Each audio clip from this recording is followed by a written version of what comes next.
1917. En Alemania, como en los demás países beligerantes, las mujeres hacen el trabajo pesado. Los hombres han muerto, o están en el frente, o son demasiado viejos.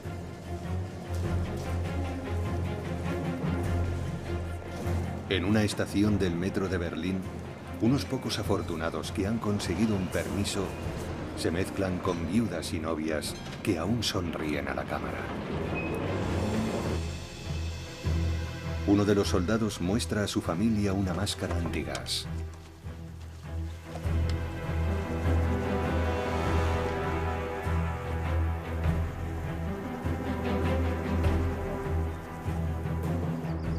Ha traído un magnífico regalo, un auténtico tesoro, un plátano. Un verdadero lujo en un país empobrecido y hambriento, ahogado e incomunicado por el bloqueo naval británico. Alemania sigue descendiendo hacia el abismo. Apocalipsis, la Primera Guerra Mundial.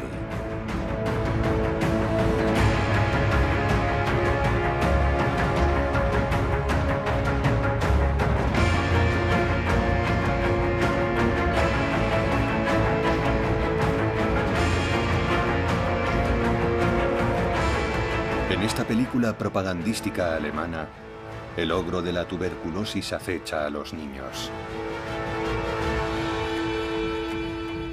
Las raciones de comida se reducen a 1000 calorías diarias.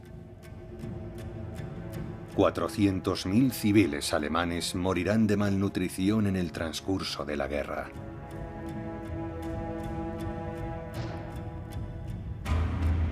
Viktor Klemperer, que llegará a convertirse en un célebre intelectual tras sobrevivir a esta pesadilla, escribe: «Nunca me ha obsesionado la comida, pero ahora me voy a la cama y me despierto muerto de hambre, cansado, con mi imaginación exhausta, y pienso una y otra vez, si al menos tuviera más patatas». El Kaiser Guillermo II continúa disfrutando de opíparas comidas. Él y su corte deberían estar más preocupados por el destino del pueblo alemán, que ya ha perdido 1 millón de soldados en los distintos frentes.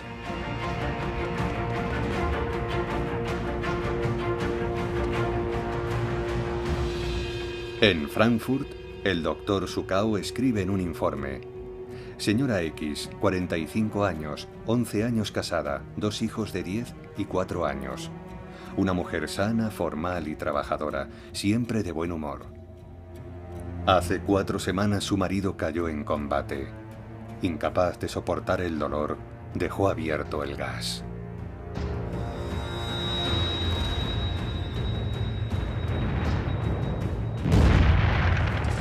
En las trincheras, después de 3 años de guerra, los hombres están furiosos y desesperados.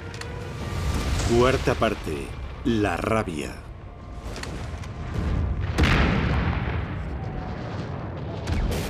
En 1917, los alemanes defienden el frente occidental, decididos a mantener los territorios conquistados en Francia y Bélgica.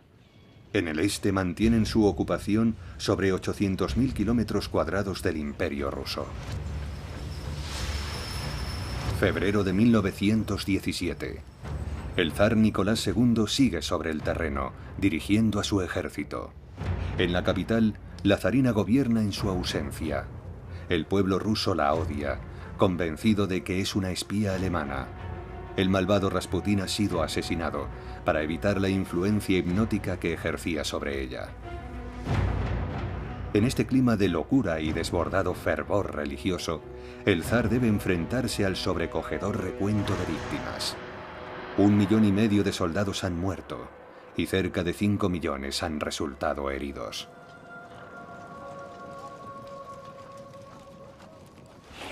En Kiev, esta nueva fábrica de prótesis que trata de socorrer a los numerosos mutilados se convierte en el símbolo de un régimen tullido.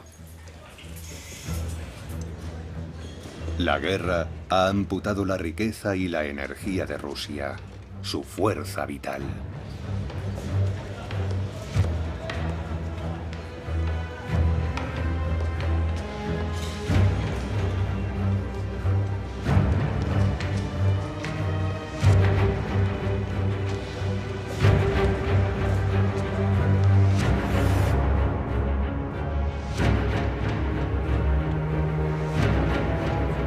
soldados comienzan a rebelarse. Muchos abandonan sus puestos para reunirse con sus esposas, que el 23 de febrero protestan en la capital contra la guerra, el hambre y el sacrificio de sus maridos, hijos y hermanos. Los estudiantes y los trabajadores se unen a ellas. Es el comienzo de la revolución.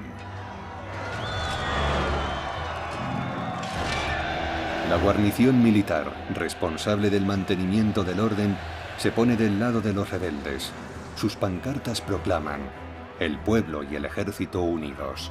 Paz. Larga vida a la República. Y abajo el antiguo régimen. El 15 de marzo de 1917, Nicolás II es obligado a abdicar.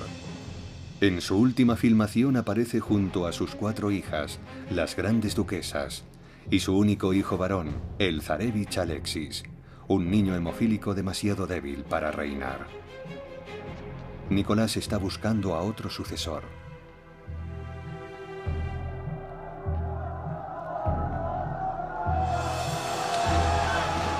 Pero el descontento ha llegado a tal punto que el Soviet, el Consejo Revolucionario de la capital, exige el fin de la dinastía Romanov, que ha arrastrado a Rusia a la guerra.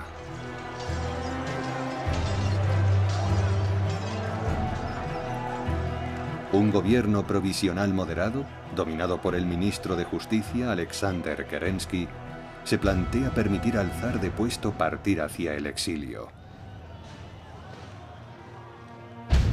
Este, bajo arresto domiciliario, solicita asilo político a su querido primo, Jorge V, rey de Inglaterra.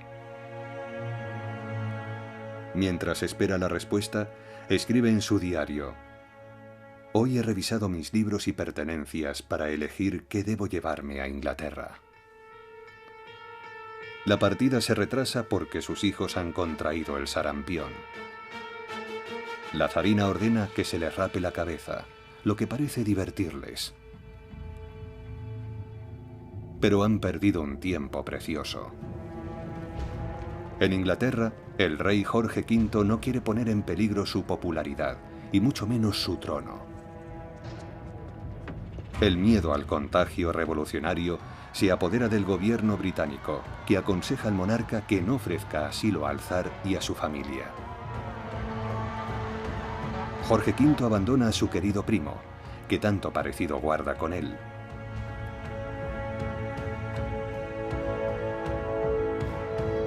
Los grandes imperios empiezan a caer. En Rusia, muchos se preguntan si la revolución pondrá fin a la guerra.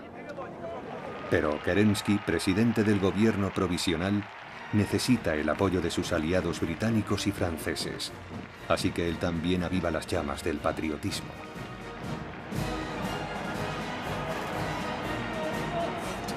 Kerensky planea una ofensiva, con la esperanza de que una gran victoria una al pueblo ruso alrededor de su nuevo gobierno democrático y republicano.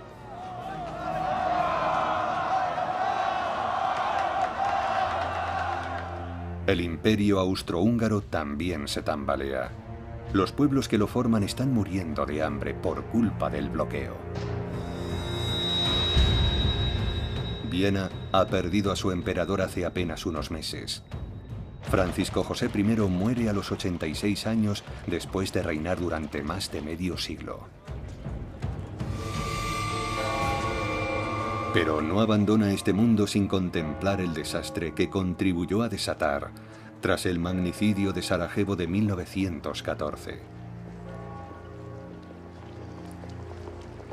Sus generales le empujaron a la guerra, pero ahora la mitad de su ejército ha sido aniquilado. ¿Qué pondrá fin a esta carnicería?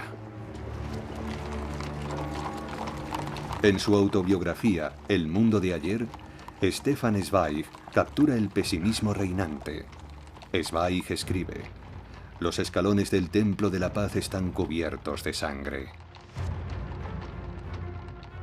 Es una pesada herencia para su sucesor, Carlos I de Austria, A sus 29 años, el nuevo emperador es muy consciente de la fragilidad de su imperio y de las ansias independentistas de los checos, los eslovacos y los eslavos del sur.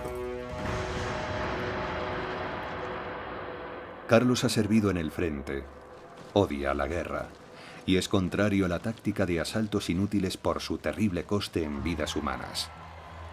Él y su esposa, Zita, son devotos católicos. Lo que desea por encima de todo es negociar la paz, y temeroso de que la revolución se extienda desde Rusia, afirma: las oleadas de agitación revolucionaria lo barrerán todo. Si los monarcas no acordamos la paz, los pueblos lo harán pasando por encima de nuestras cabezas.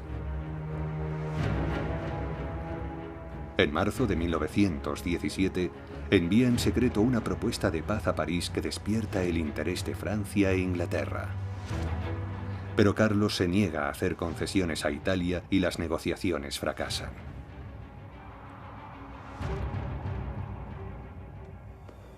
Cuando Guillermo II es informado de este plan de paz individual, amenaza con invadir a su aliado austríaco.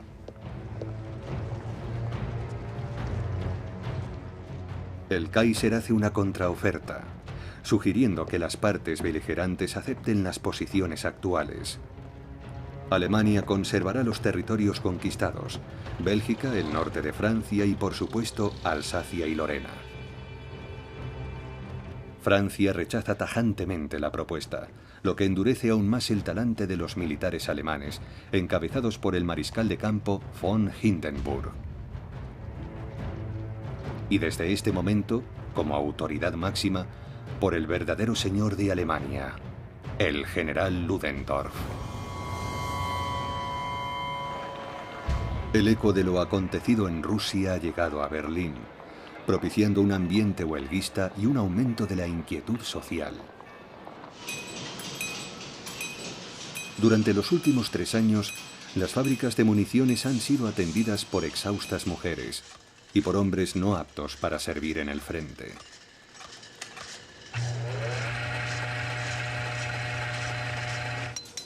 La famosa Buchfrieden, la sagrada tregua entre los socialistas y el gobierno, empieza a resquebrajarse.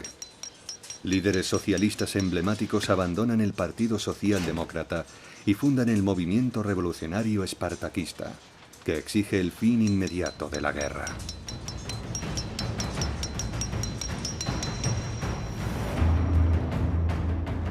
Para Ludendorff, la única solución es una fulgurante victoria. Poner a Inglaterra de rodillas con lo que él denomina guerra submarina sin restricciones. Una decisión que cambiará el curso de la historia. 100 submarinos alemanes reciben órdenes de atacar todos los navíos comerciales que encuentren, incluidos los de naciones neutrales. Temiendo la reacción de Estados Unidos, el canciller alemán Wittmann Hollweg afirma: Alemania está perdida.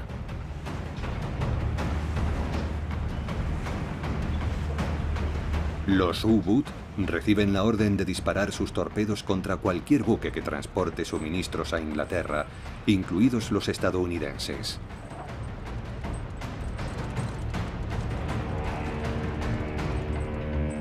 Los alemanes calculan que si consiguen hundir 500.000 toneladas en barcos cada 30 días, Inglaterra capitulará en 6 meses. Y están seguros de que los americanos no estarán preparados para involucrarse en el conflicto al menos antes de 1 año. La primera batalla del Atlántico da comienzo.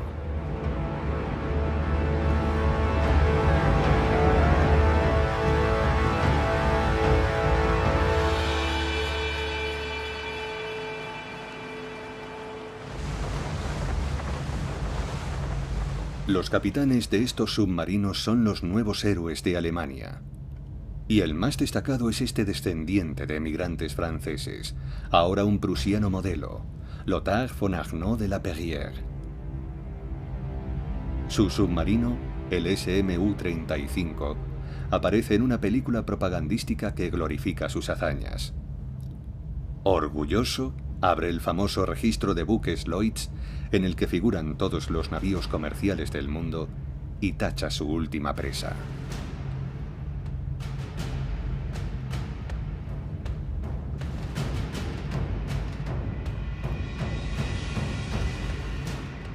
Este aclamado capitán llegará a hundir cerca de 200 barcos, con un peso de casi 500.000 toneladas. Todo un récord. En una ocasión escribe: habría preferido combatir en auténticas batallas navales en lugar de destruir barcos desarmados. Pero siempre nos aseguramos de que el pasaje esté a bordo de los botes salvavidas, y tras indicarles la dirección del puerto más cercano, hundimos el barco con nuestro cañón.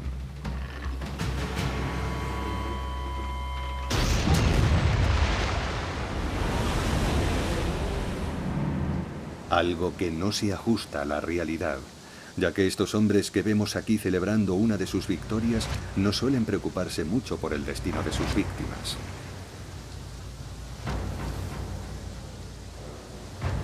La tripulación de los barcos mercantes está indefensa ante la amenaza que acecha bajo la superficie.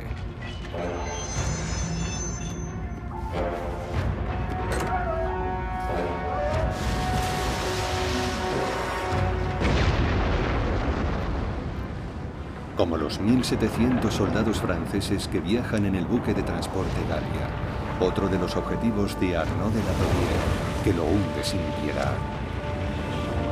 La guerra submarina sin restricciones confirma los peores miedos del canciller alemán.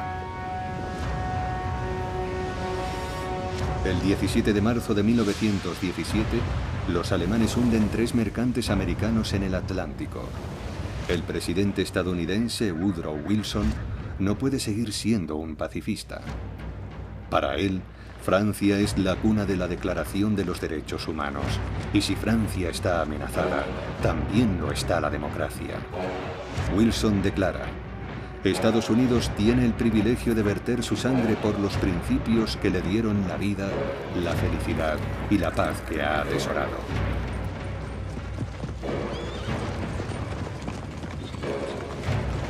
Pero el presidente americano no se mueve solo por principios. Francia y Gran Bretaña deben a su país 2.000 millones de dólares. Una deuda que nunca será liquidada si Alemania termina ganando la guerra con su ofensiva submarina sin restricciones.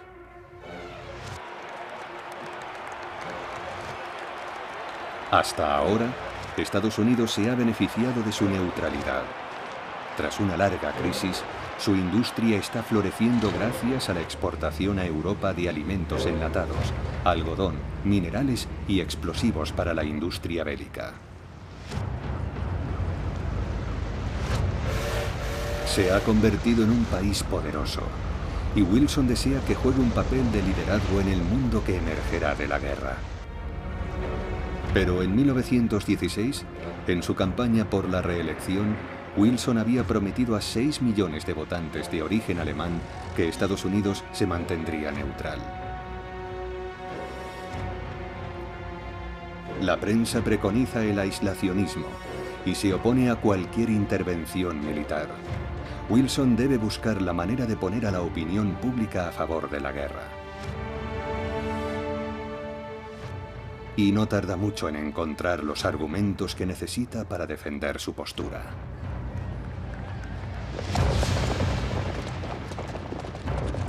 El año anterior, la caballería tuvo que intervenir en la frontera mexicana para sofocar diversos actos de sabotaje. Wilson sospecha que Alemania está financiando a México para perjudicar a su país. Algo que se ve confirmado por un telegrama interceptado por el Servicio Secreto Británico, en el que Alemania promete a México los estados de Texas y Arizona si termina ganando la guerra.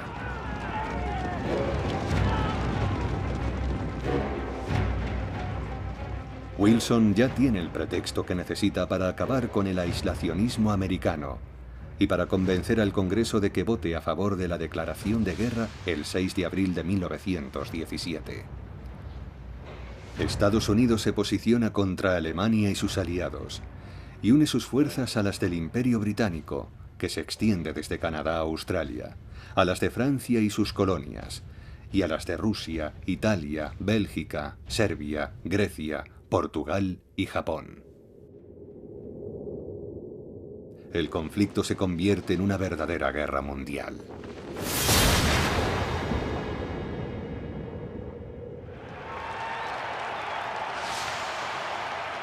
El 24 de abril, el mariscal francés Joffre visita Estados Unidos para reafirmar la alianza. Su presencia despierta la pasión por Francia en muchos americanos, que aún recuerdan la decisiva contribución del Marqués de Lafayette a la Guerra de Independencia Americana en 1781. Lafayette, aquí estamos, pronto se convertirá en el grito de guerra de las tropas americanas. En Francia ya existe un escuadrón Lafayette formado por pilotos voluntarios. La bandera francesa ondea junto a la estadounidense, la británica y pancartas que proclaman: el infierno es demasiado bueno para el uno.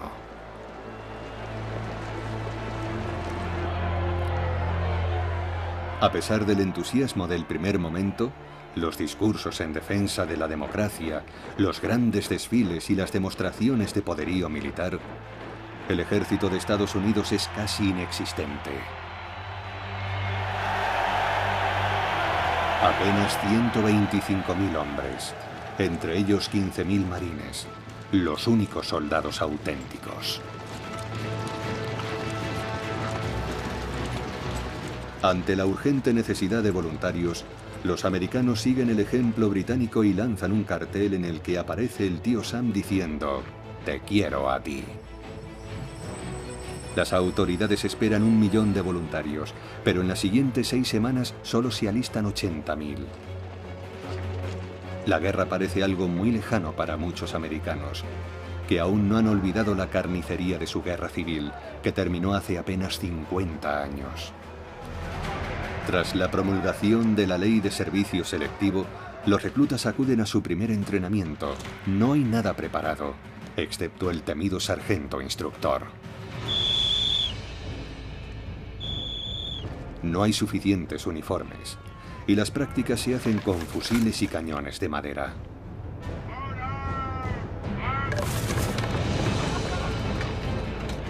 Sin embargo, muchos reclutas son buenos luchadores callejeros, una habilidad adquirida en un país cuya historia ha estado marcada por el derramamiento de sangre.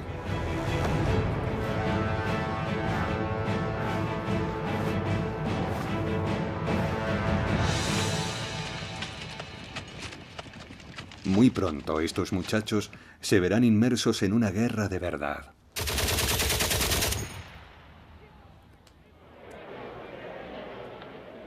Pero ninguno de ellos llegará a Europa si los submarinos alemanes siguen hundiendo los buques aliados.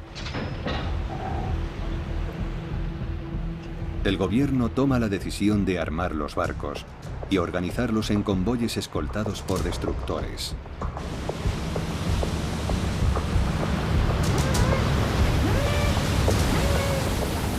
Los destructores son pequeños, ágiles y veloces, y sus tripulaciones están entrenadas para detectar los periscopios de los submarinos.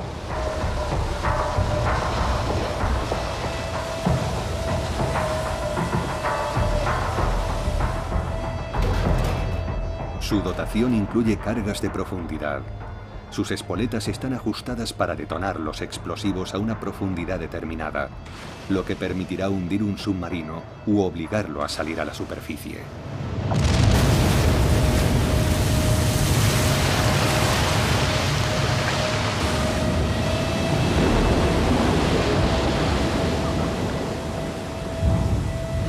El sistema de convoyes permite que lleguen más suministros a Inglaterra y Francia.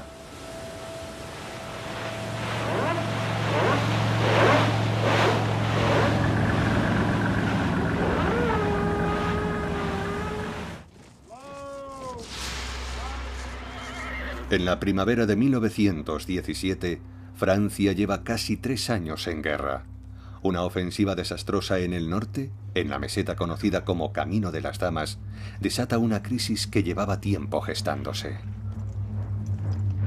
Las tropas no entienden que sus superiores sigan ordenando cruentas cargas suicidas, pese a su demostrada inoperancia. El general Pétain es ahora el comandante en jefe.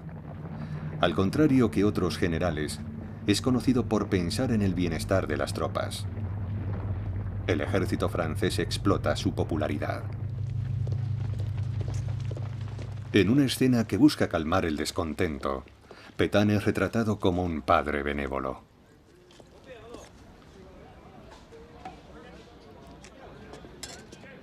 El general prueba el vino Peleón, ordena que se mejore la sopa y reparte tabaco. Su expresión solemne transmite el carisma y la determinación de un gran líder. Los tribunales militares han juzgado a 3.500 amotinados, de los que 1.380 han sido sentenciados a largas penas de prisión, 600 condenados a muerte y 75 ejecutados, como muestran estas imágenes secretas.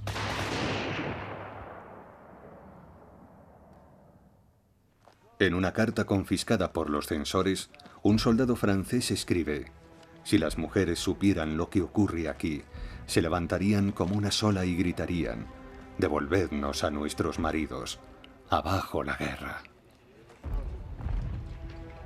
En otra carta interceptada a un soldado del 36 Regimiento de Infantería leemos: «He protestado como los demás.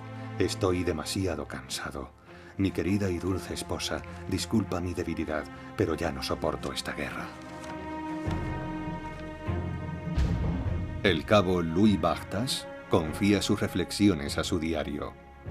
Está estallando la revolución en Rusia. Esos soldados eslavos sometidos a una disciplina de hierro, que marchaban hacia la muerte como esclavos sumisos, por fin han roto las cadenas.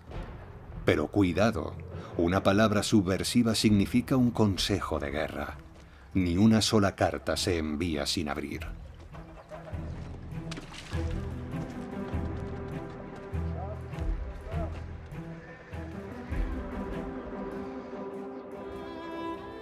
Miles de millones de cartas son enviadas durante la guerra. Mensajes llenos de emoción que dan fuerzas a los sufridos soldados para seguir viviendo.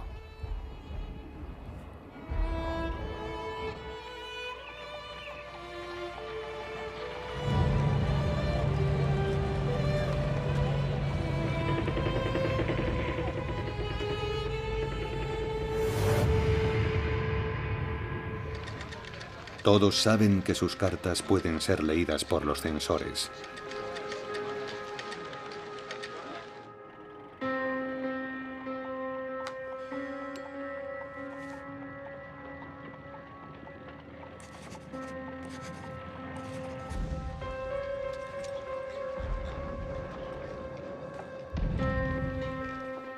El recluta de 26 años, Maurice Dran, que sirve en el 262 de Infantería, escribe a Georgette: «Solo pienso en escribirte, en amarte, en abrazarte y en sentir tus besos, renovado por esa felicidad que eres tú».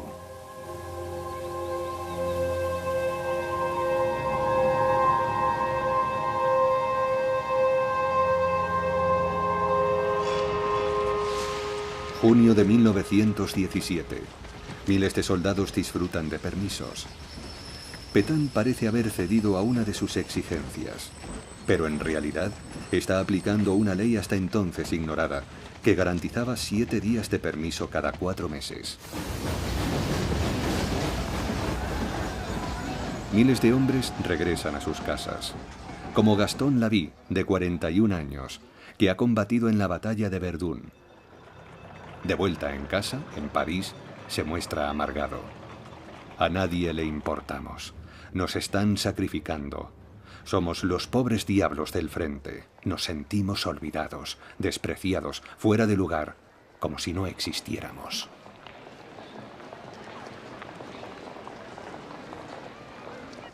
La guerra enriquece a los especuladores. Lejos del frente, la buena vida continúa.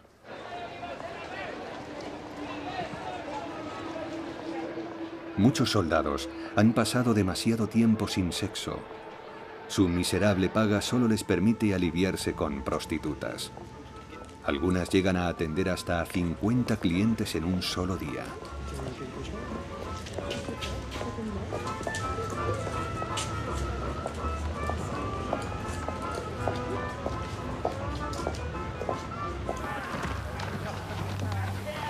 Los camarógrafos franceses apuntan sus objetivos hacia la costa del Mar del Norte, en las afueras de Dunkerque, donde se está preparando una ofensiva. Los soldados disfrutan como niños en un campamento de verano. En junio el agua está helada, y estas imágenes, concebidas para dar ánimos a las tropas, no convencen a sus familias. En las ciudades, las mujeres se ponen en huelga contra la explotación, la pobreza y la soledad.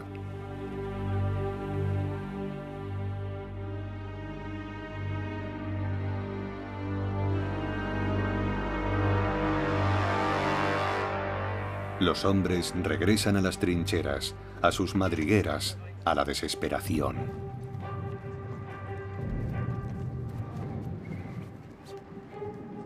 Muchos caen en un estado de alteración mental, como el oficial de artillería Guillaume Apollinaire, uno de los mayores poetas de Francia, que tras ser herido de gravedad en la cabeza, escribe: «Los cañones, como falos, fecundan la adorable tierra».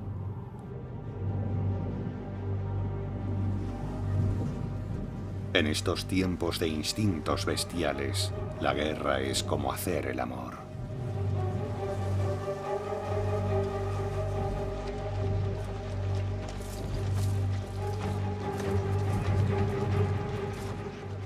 La oleada de motines se disuelve entre la resignación, la impotencia y la falta de coordinación con las protestas de las fábricas.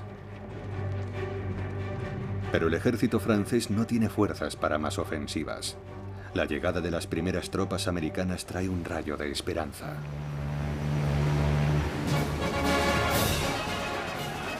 Tras cruzar el Atlántico, ya a salvo de los submarinos alemanes, el comandante de la Fuerza Expedicionaria Americana es el primero en bajar a tierra, el general John Pershing, de 56 años, que acaba de obtener un gran éxito en México, desembarca en Boulogne el 13 de junio de 1917.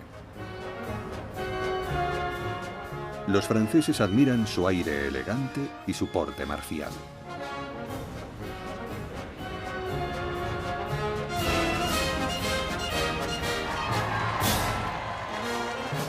Los parisinos le dan la bienvenida con una esperanza que nace de la angustia. Acompañado por el mariscal Joffre, su primer acto oficial es presentar sus respetos ante la tumba de Lafayette. A 5.000 kilómetros de su hogar, el ejército americano luchará por vosotros.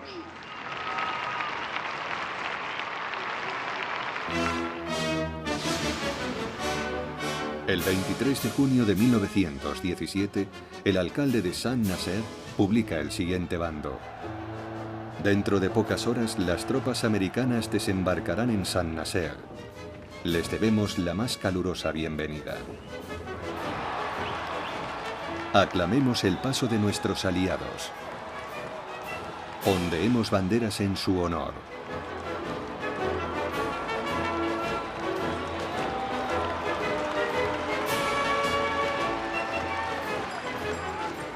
Nuestras dos grandes repúblicas combaten por los mismos ideales de civilización, justicia y honor. Larga vida a los Estados Unidos de América. Larga vida a Francia.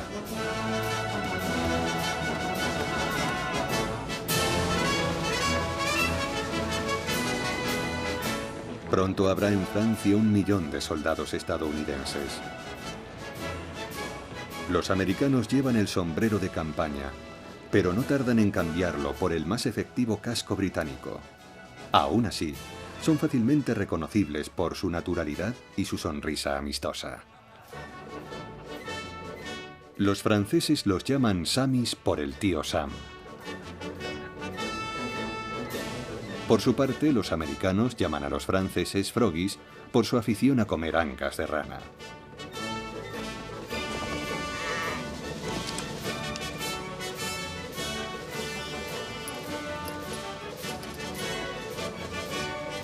El bostoniano cabo Charlie Bell, de 20 años, escribe: esta gente bebe vino como si fuera agua.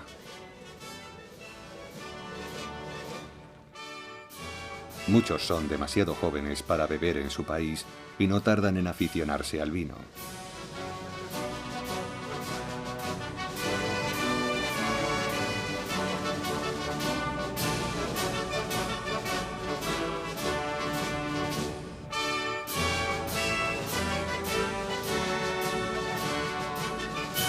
Un soldado escribe al New York Tribune: hemos venido a luchar por Francia y a cambio somos acosados por gente ansiosa que solo ve en nosotros el signo del dólar. Pero los americanos son muy populares donde quiera que van, como refleja una carta al director de un periódico parisino. Soy la más feliz de las dependientas de París. Y pronto seré la más feliz de las mujeres cuando me convierta en la señora Robinson.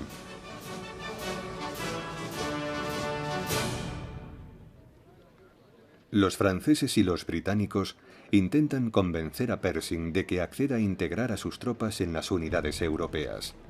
Pero este se niega e insiste en mantener un ejército propio, y argumenta: nadie pone vino nuevo en odres viejos.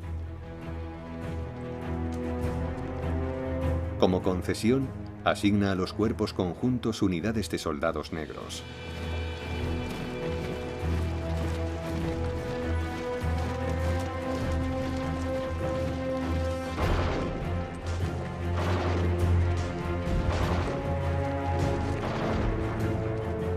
Estos quedan asombrados por la acogida que les dispensan las tropas francesas. En su país, estos nietos de esclavos siguen sufriendo la segregación.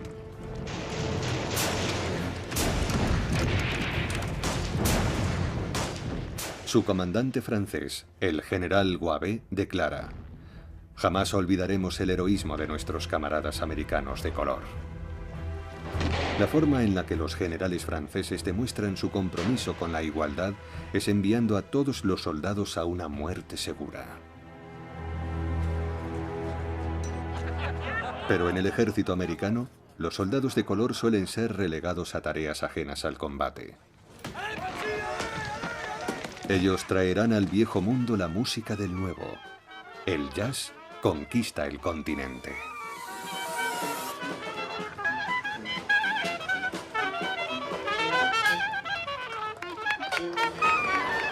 En este hospital militar francés, el célebre músico Jimmy Reese Europe entretiene a los heridos con sus famosos Memphis Blues.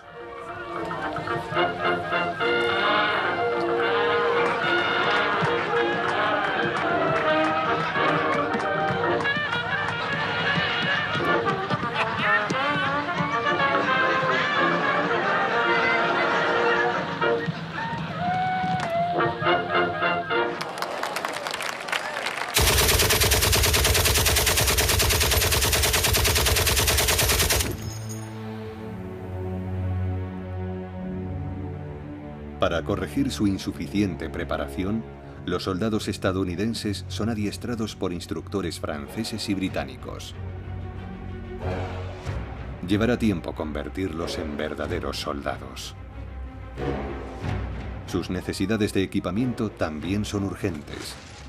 Estados Unidos tendrá que comprar a Francia 2.500 cañones, 11 millones de proyectiles de artillería, 50.000 ametralladoras, 200 millones de balas, 4.500 aviones y 235 tanques Renault FT-17. Este revolucionario carro de combate, el primer vehículo blindado con torreta giratoria, es crucial para el tipo de guerra en movimiento que quiere hacer Pershing.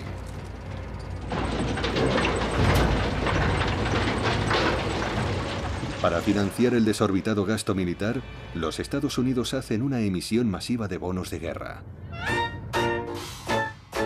El pequeño vagabundo de Charlie Chaplin, en aquel momento el actor de cine más famoso del mundo, exhorta al público a participar.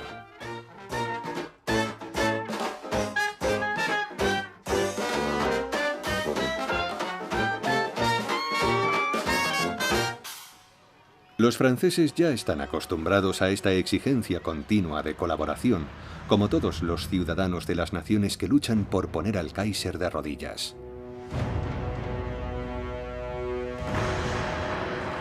Una década antes de que el sonido llegue al cine, Un soldado se dirige directamente al público mientras detrás de la pantalla un actor de carne y hueso le pone voz. Señoras y señores, solo tengo una cosa que decirles. Suscriban bonos. La guerra cuesta 50 veces más de lo calculado en 1914, lo que enriquece a fabricantes como Renault, Ford, Krupp o Citroën. En el distrito 15 de París, Citroën produce 26 millones de proyectiles. En medio del estruendo infernal, mujeres con salarios de miseria trabajan 11 horas al día, domingos incluidos.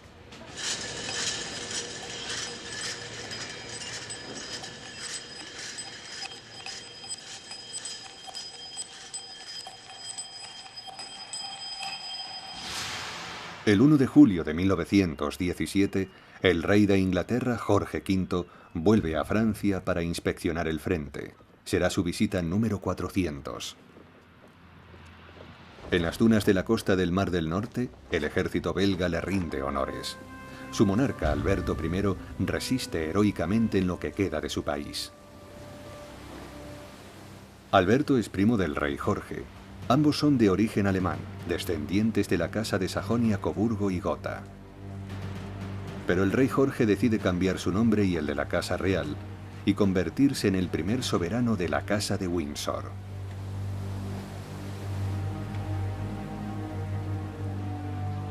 Los submarinos alemanes han causado muchas muertes y llevado el hambre a Gran Bretaña. Jorge V baraja una solución.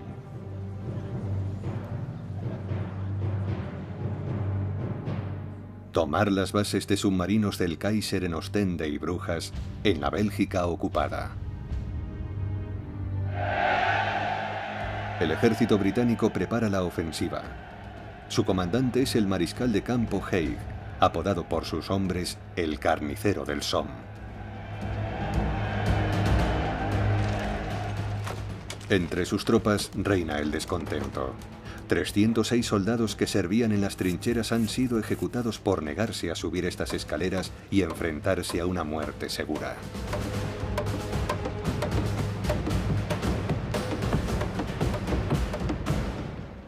En abril de 1917, tan solo unas semanas atrás, 10.600 canadienses resultan muertos o heridos de gravedad en el asalto a la estratégica cresta de Vimy. Encontrar voluntarios para cubrir las cuantiosas bajas resultará una tarea difícil.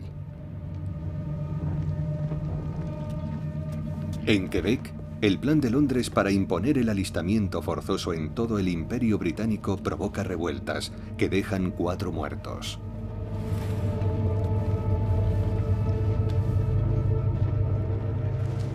El primer ministro británico, David Lloyd George, de 54 años, se opone a una nueva ofensiva en Flandes, donde las defensas alemanas son las más fuertes del frente occidental. Los soldados del Imperio Británico sacrificados ya superan los 200.000, una cifra que horroriza al primer ministro, un centrista prudente.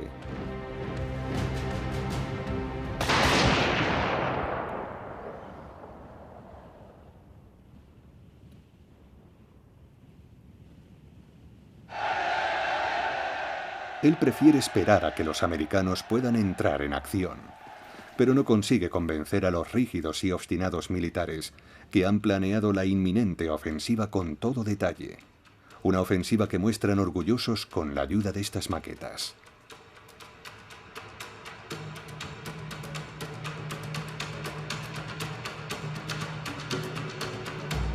El objetivo es romper las líneas alemanas cerca de la población belga de Passchendaele.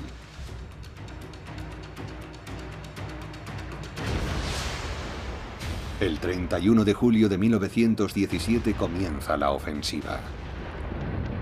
Una reproducción de la misma locura repetida una y otra vez durante los últimos 3 años.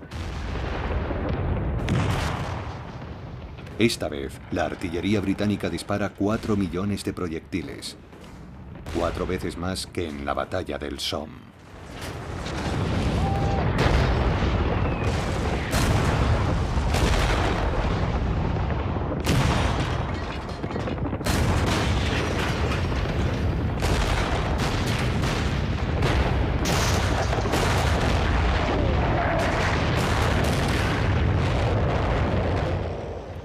Después de 15 días de fuego ininterrumpido se envía a los tanques, pero esta vez en un número muy superior. 100 blindados Mark IV de 30 toneladas, equipados con 3 ametralladoras y 2 cañones, aplastan las barreras de alambre de espino, abriendo paso a 2 divisiones británicas que, apoyadas en los flancos por unidades francesas, se lanzan contra las posiciones alemanas. A pesar del intenso fuego enemigo, su avance es espectacular. Hasta que de repente, algo los detiene en seco.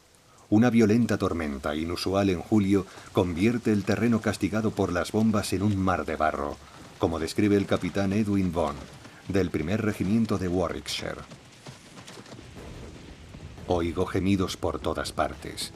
Los heridos se arrastran hacia los cráteres en busca de protección. La lluvia no cesa, y los hoyos se llenan de agua. Incapaces de moverse, muchos se ahogan. Un oficial solloza a mi lado. Mis hombres están bloqueados. Me arrastro sobre algunos cuerpos y una mano temblorosa me agarra. Horrorizado, tiro de ella y saco a un hombre vivo de debajo del montón de cadáveres.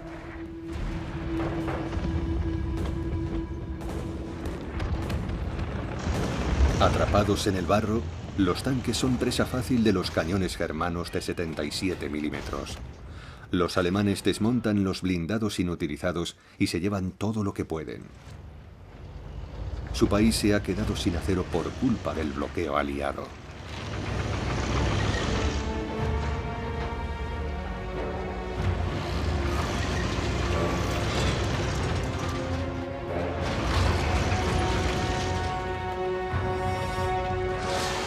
Septiembre de 1917.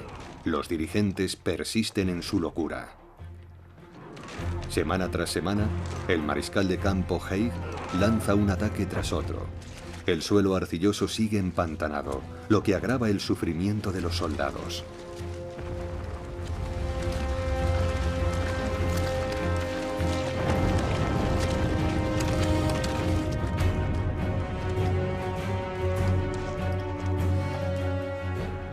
Las líneas telefónicas están cortadas.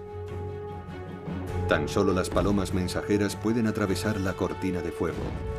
Haig recibe terribles noticias, pero minimiza la gravedad del desastre en sus informes al gobierno.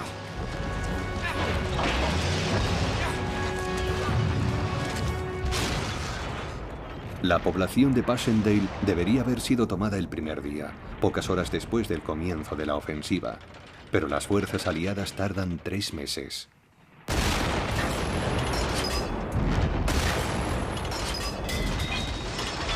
Finalmente es conquistada por los canadienses tras un sangriento asalto calle por calle.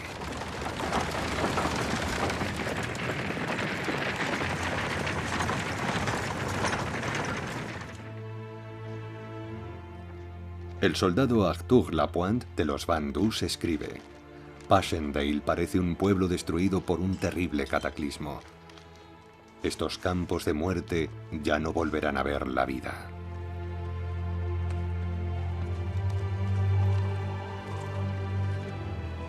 ...217.194 soldados del Imperio Británico han muerto para avanzar apenas 8 kilómetros. Los alemanes pierden casi 300.000 hombres. El primer ministro británico, Lloyd George, declara: Passchendaele será recordada como una de las más sangrientas y más inútiles batallas de la historia.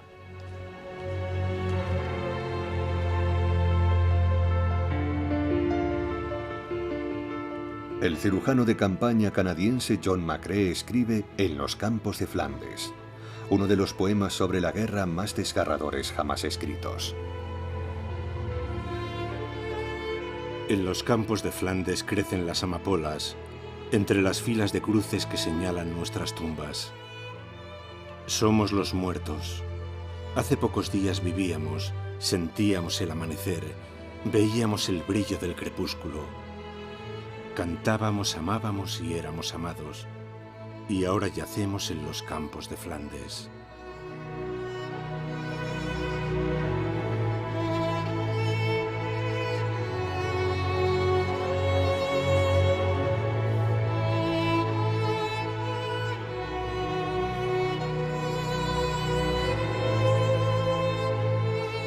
Mientras, los que aún siguen vivos resisten, con la esperanza de que llegue el día en que sean liberados. Próximo episodio: la liberación.